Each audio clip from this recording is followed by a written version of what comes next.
Mohammed Shafiq cradles his young niece as he still struggles with the trauma of the loss of his own children.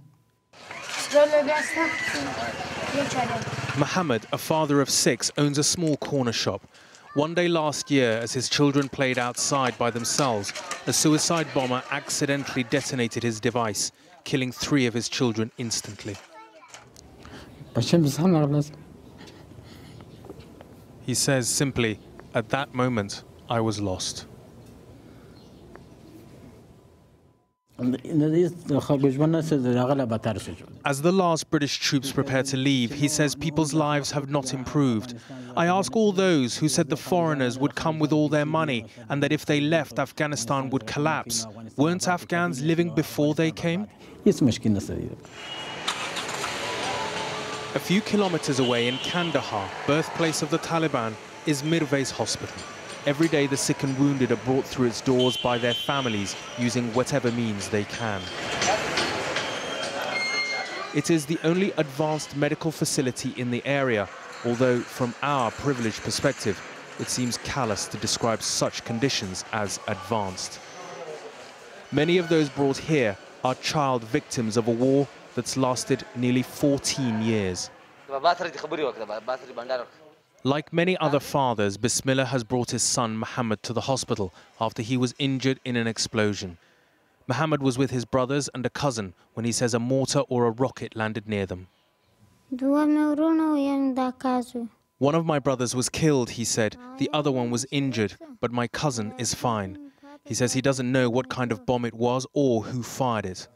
But he manages a smile when he's asked if he's looking forward to going back home.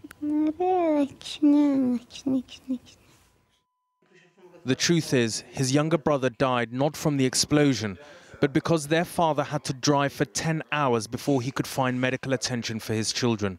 As a result, the younger brother bled to death on the journey. "We don't have any clinics or medicines or schools in our village," he says. "We have none of those things. During the Taliban time we had nothing, and right now it's still the same." Fathers are having to drive 10 hours for basic medical attention and watch their children bleed to death. In a country where the UK alone has spent £1.2 billion on relief and the international community has given £40 billion. Question is, what's happened to this money? Benoit Degrees, a senior aid worker in Afghanistan, says many projects failed because they lacked a long-term coherent vision. Those projects now are non-existent anymore, or they're already dysfunctional. So I think the interventions that we have seen were based on a political or even a military agenda, but not necessarily keeping the interest of the Afghan patients at heart. Mohammed Shafiq buried his 3 children together. He couldn't bear the constant reminder of what happened, and so he burned their photos and gave away their bicycles.